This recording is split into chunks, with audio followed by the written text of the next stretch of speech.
बच्चों, मैं हरीश मटपाल आप सभी का स्वागत करता हूं अपने ज्ञान सागर मटपाल चैनल में।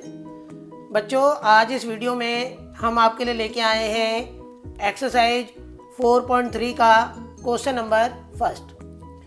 क्वेश्चन नंबर फर्स्ट में हमें 4 क्वाड्रेटिक इक्वेशंस दे रखी हैं। उनको हमें कंप्लीटिंग स्क्वायर मेथड से सॉल्व करना है और उनके रूट्स हमें निकालने हैं। तो बच्चों, क्वेश्चन नंबर फर्स्ट को स्टार्ट करने से पहले एक बार कुछ बेसिक चीज़ें हम समझ लेते हैं, कुछ फॉर्मूले हम समझ लेते हैं।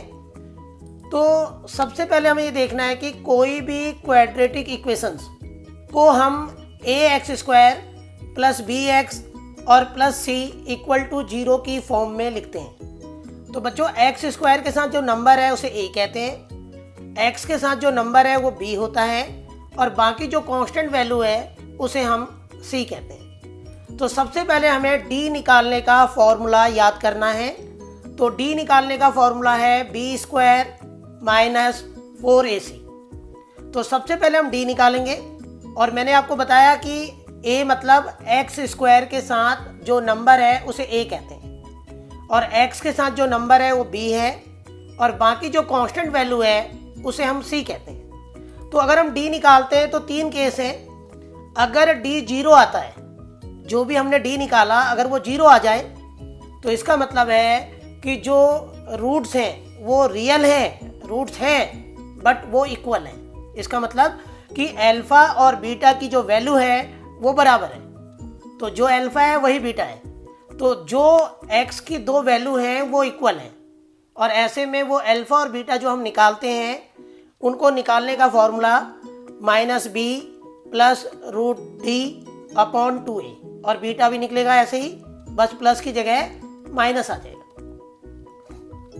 तो बच्चों, जब d बराबर 0 होता है तो रूट्स आर इक्वल होते हैं और अल्फा और बीटा दोनों की वैल्यू सेम होती है।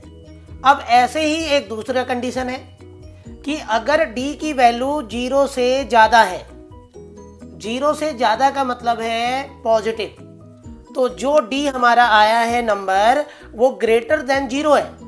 तो इस केस में रूट्स आर रियल और रियल रूट्स के केस में आपको अल्फा और बीटा निकालने का जो फॉर्मूला है वो यही होगा।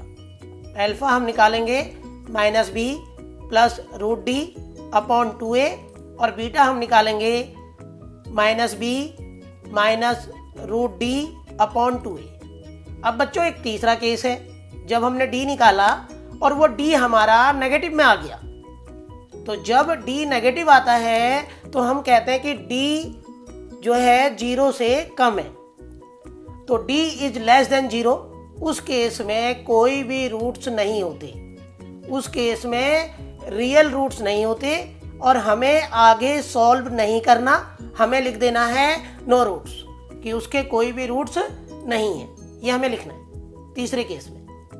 तो जब d इक्वल टू 0 हो या d 0 से ज़्यादा हो तभी हमें सॉल्व करना है।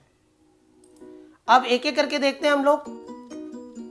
पहले क्वेश्चन के पहले पार्ट में हमें एक क्वाड्रेटिक इक्वेशंस दे रखी है 2x² minus 7x plus 3 equal to 0। अब हमें कंप्लीटिंग स्क्वायर मेथड से इसे सॉल्व करना है। लेकिन बच्चों, पहले हम पता लगाएंगे कि इसके रूट्स जो है रियल हैं या नहीं है। तो उसके लिए सबसे पहले हम क्या करेंगे, d निकालेंगे। तो d निकालने का फॉर्मूला है b² माइनस 4ac। अब यहाँ बच्चों a जो है x² के साथ जो नंबर है वो a है, तो a हमारा इक्वल टू 2 है और b हमारा -7 है और c हमारा 3 है। तो हमने b की जगह -7 रखा, a और c की जगह हमने 2 और 3 रखा। -7 का स्क्वायर होता है बच्चों 49 और 4 की मल्टीप्लाई 2 और 3 में करेंगे तो ये हमारा 24 आ जाएगा। 49 में से 24 माइनस करेंगे तो बच्चों d हमारा इक्वल टू 25 आ जाएगा। अब ये जो d हमारा 25 निकला है ये पॉजिटिव है और 0 से बड़ा है। तो इस केस में हमें पता है कि जो रूट्स होते हैं वो रियल होते हैं। तो आगे हम अब इसको सॉल्व करेंगे क्योंकि इस क्वाड्रेटिक इक्वेशंस के रियल रूट्स हैं अल्फा और बीटा। तो अब कंप्लीटिंग स्क्वायर मेथड हम लोग अप्लाई कर रहे हैं। तो कंप्लीटिंग स्क्वायर मेथड से किसी भी क्वाड्रेटिक इक्वेशंस को कैसे सॉल्व करते हैं देखते हैं हम लोग। बच्चों कुछ चीज़ें आपको हमेशा ध्यान रखनी है। जो पहला स्टेप है वो ये है कि जो a है उससे आप पूरे क्वाड्रेटिक इक्वेशंस को डिवाइड करो। जैसे यहाँ पे a की वैल्यू 2 है, एक्स स्क्वायर के साथ जो नंबर है उसे a कहते हैं। तो पहला स्टेप होता है कि आप सभी को a से डिवाइड करो, और a यहाँ पे क्या है 2। तो हमने क्या किया, पूरे क्वाड्रेटिक इक्वेशंस को 2 से डिवाइड कर दिया। तो जब हमने पूरे क्वाड्रेटिक इक्वेशंस को 2 से डिवाइड किया बच्चों, तो पहले 2 से ये 2 कैंसिल हो गया, तो ये आ गया एक्स स्क्वायर। फिर 7x/2 ऐसी रहेगा और 3/2 भी ऐसी रहेगा इक्वल टू 0। ठीक है, ये 2 से ये 2 कैंसिल हो गया। अब बच्चों स्टेप क्या है कि एक्स स्क्वायर हमने ऐसे ही उतारना है। ठीक है, इसमें आइडेंटिटी हमें चेक करनी है, a - b के होल स्क्वायर और a + b के होल स्क्वायर की। तो बच्चों ये जो एक्स स्क्वायर है इसको हमने ब्रैकेट में बंद करके a स्क्वायर बना दिया। तो a यहाँ पे x है, उसके बाद जो साइन यहाँ पे माइनस है, जो साइन यहाँ पे है वही साइन नीचे आएगा। तो बच्चों ये याद रखना है कि 2 × 1/2 ये आपको कंप्लीटिंग स्क्वायर मेथड करते समय हर किसी सवाल में ये लिखना ही है, 2 × 1/2। और जो साइन यहाँ पे माइनस है तो यहाँ माइनस आएगा, अगर यहाँ प्लस होता तो यहाँ प्लस आता। उसके बाद बच्चों आपने क्या करना है कि 2 × 1/2 लिखने के बाद ये जो 7x/2 है, ये जो पूरा का पूरा जो b और b के साथ जो वेरिएबल है वो पूरा का पूरा आपने उतार देना है। तो ये आ जाएगा 7x/2। तो करने का तरीका एक बार और देख लेते हैं। हमें क्या करना है कि पहले एक्स स्क्वायर ऐसे ही उतारना है, ठीक है, a की स्क्वायर करके।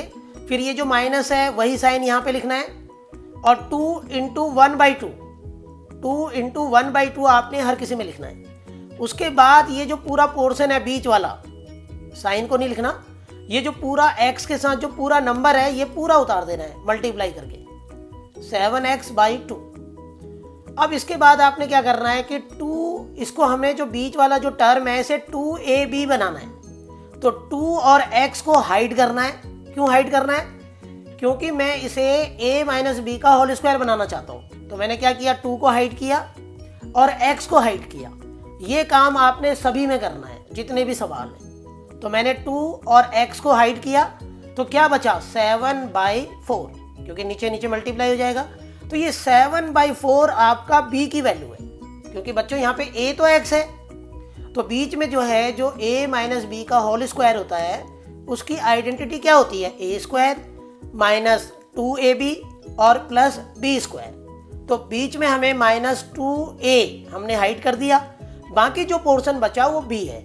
तो b के स्क्वायर को, b क्या है 7/4, तो 7/4 के स्क्वायर को एक बार प्लस करना है और 7/4 के स्क्वायर को एक बार माइनस करना है। ठीक है, ये काम हमें सब में करना है। अब जो +3/2 है उसको हमें डिट्टो उतारना है। +3/2 हमने ऐसे ही उतारा इक्वल टू 0। अब बच्चों अगर हम देखें एक्स स्क्वायर से लेकर 7/4 के स्क्वायर तक, इसको हम पूरा एक आइडेंटिटी में बंद कर सकते हैं, a - b का होल स्क्वायर। तो a क्या है x और b क्या है 7/4। तो हमने x - 7/4 के होल स्क्वायर को अगर हम खोलेंगे तो ये हमारा यहाँ से लेकर यहाँ तक 7/4 के स्क्वायर तक आ जाएगा। तो हमने क्या किया बच्चों, एक्स स्क्वायर और 7/4 के स्क्वायर तक हमने पूरी आइडेंटिटी में इसको बंद कर दिया। तो ये हो गया x - 7/4 का होल स्क्वायर। और बाकी जो -7/4 का स्क्वायर है इसको हमने उतारा, 7 का स्क्वायर 49 हो जाएगा, 4 का स्क्वायर 16, फिर +3/2 ऐसे ही नोट कर लिया और इक्वल टू 0। अब बच्चों हम क्या करेंगे, x - 7/4 के होल स्क्वायर को ऐसे ही लिखेंगे, -49/16 हमारा राइट में चला जाएगा, तो राइट में जाके वो पॉजिटिव हो जाएगा, और 3/2 भी हमारा जब राइट में जाएगा तो माइनस का 3/2 हो जाएगा। अब हम क्या करेंगे बच्चों, इसमें हम इसको सॉल्व करेंगे। तो 49/16 -3/2 को हम एलसीएम लेके सॉल्व करेंगे। तो 16 और 2 का एलसीएम हमारा नीचे 16 आ जाएगा। 16 से 16 को डिवाइड करेंगे 1, 1 का मल्टीप्लाई 49 में कर देंगे। 2 से 16 को डिवाइड करेंगे 8, 8 की मल्टीप्लाई 3 में करेंगे 24। अब बच्चों 49 माइनस 24 हमारा होता है, बाकी एज इट उतार देंगे। 49 माइनस 24 हमारा जो निकल के आया 25 आया, तो ये हो गया 25/16। अब बच्चों मैथ्स का एक रूल है कि जो स्क्वायर है जब वो राइट साइड जाता है तो वो स्क्वायर रूट हो जाता है। तो ये स्क्वायर जब राइट साइड ले जाएंगे तो ये स्क्वायर रूट हो गया, तो ये हो गया रूट 25/16। अब 25/16 का अगर हम स्क्वायर रूट निकालें तो वो निकलेगा 5/4, जो एक बार प्लस में होगा और एक बार वो माइनस में होगा, क्योंकि रूट से बाहर कोई नंबर आता है तो वो प्लस माइनस में होता है। तो अब हम क्या करेंगे बच्चों, x माइनस 7/4 के साथ एक बार हम लिखेंगे प्लस में 5/4,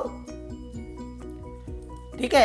अब हम इसको सॉल्व करेंगे, ये माइनस 7/4 उधर जाके प्लस हो जाएगा, फिर हम इसमें 4 एलसीएम ले लेंगे तो ये हो जाएगा हमारा 7 और 5 ऐड हो जाएंगे और 12 को 4 से डिवाइड करेंगे 3 आ जाएगा।